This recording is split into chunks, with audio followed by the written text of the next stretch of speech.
guys, welcome.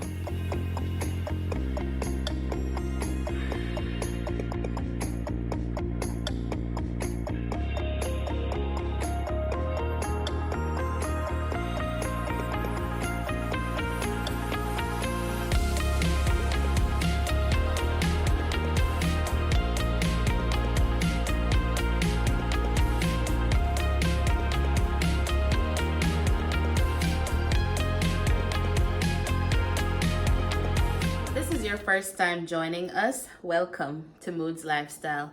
And if you've been here before, thank you so much for the love and the support. Thank you for liking, thank you for subscribing, and thank you for clicking your post notification bell so that whenever I drop another one, which is going to be next Friday, then you'll be the first to know. This week, I'm going to be talking about my experience teaching in Jamaica compared to my experience teaching in the USA. Like I said before on my previous video, I have taught in Jamaica for 7 years, and I'm currently teaching in the US. This is my 3rd year teaching in the US. So I'm going to be comparing both countries and in no particular order. And I'm not trying to say one is better than the other because there are downfalls for both countries. So the first thing I want to talk about is lab techs. Now, the science teachers in Jamaica, you understand how important your lab tech is. I was privileged to be at a high school where I had not one, but 2 lab techs. Coming into the US, I have 0 lab techs. I'm a science teacher. Currently, I'm teaching biology and chemistry. And I have to set up everything on my own. I have to wash my stuff on my own. And I have to prepare my labs on my own. So, Mr. Clark, Mr. Emmanuel, Miss Perry, I love and appreciate you guys even more now, and I will miss you dearly. Another thing that I want to point out is shared labs or shared classroom spaces. So in Jamaica, the labs, we would share them or we would alternate. And also there are teachers who move from classroom to classroom to have a class.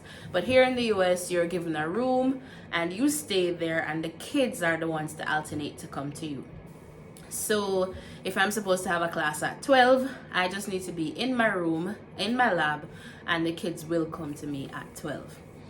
Another thing that I want to mention are the shared resources. So in Jamaica, God bless my school on the hill, we were privileged, not as privileged as others, because the school I was at before had one projector for the whole school to share. No, the school that I'm coming from currently, York Castle High School, we had a few projectors, but we had to sign them out from the computer room. So if I wanted it to be used in my 4th class or my 5th class or whatever class it was, I had to sign it out to say I'm going to be using it at this time. So it was a struggle. Here in the US, I'm given a projector that belongs to Miss Moody. Recently, I got a Promethean board that belongs to me, so it's always in my room whether I'm using it or not. So that's a +1 for the US. So another thing I noticed is in Jamaica, you have to do your lesson plans. When I just entered the classroom as a new teacher, I was told that lesson planning is one thing that can get you fired. In the US, they're not as strict on your lesson plans. Everything is more relaxed. When I just started teaching, my school did not have a curriculum facilitator.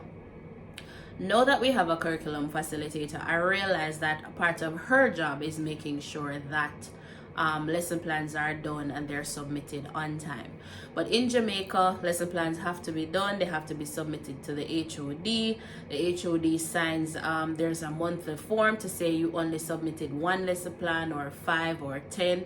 And I believe there's a memo that you get if you don't do it. I'm always doing my plans, so I don't even know what happens if you don't do it.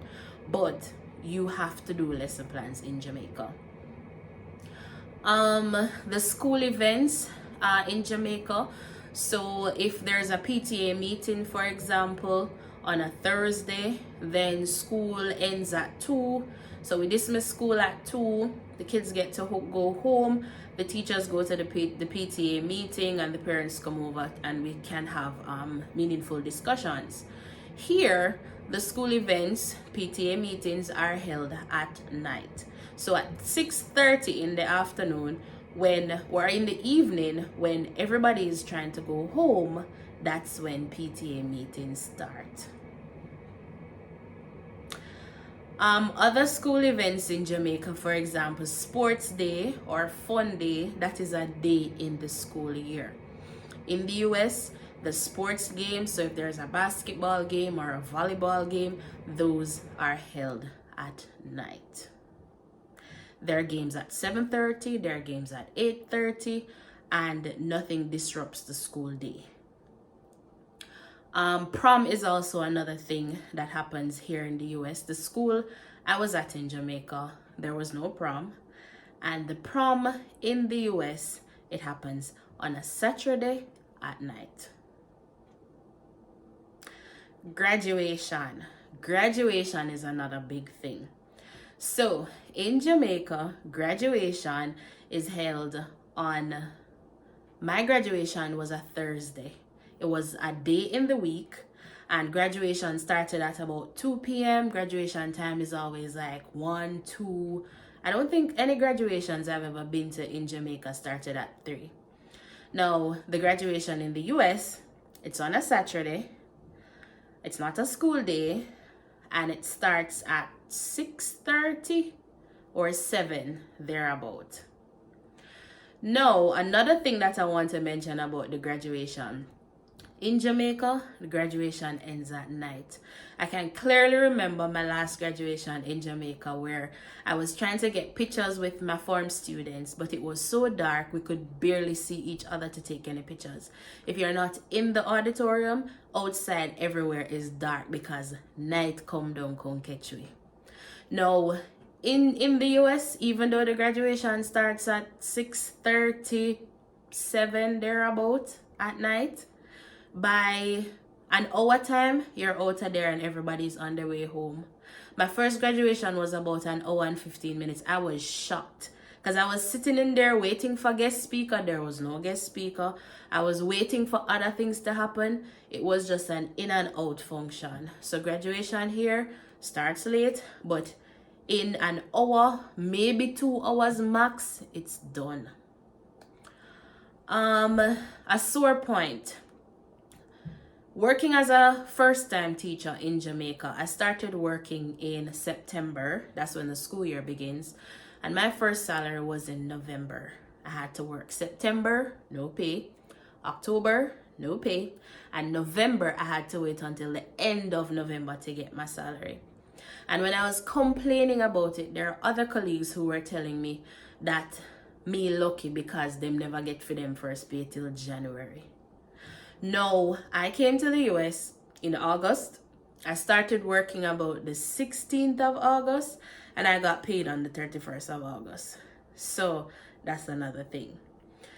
In Jamaica, you get paid on the 25th as a teacher, and in the US, you get paid on the last day of the month. So if it's 30 days, then it's on the 30th, and if it's a 31-day month, then it's on the 31st. So, finally, I think this is what everybody is listening for. The kids. Honestly, kids are gonna be kids everywhere that you go. So there are kids in Jamaica that are rude, there are kids in America that are rude. I believe though that if you build strong relationships with these kids, you are firm in your rules and you're fair. So if you're going to be punishing one kid for something, you're going to be punishing another kid for the same action, then you should be fine as a teacher, no matter where you go. There are a few things I wanted to point out about the differences in working in Jamaica compared to working in the US.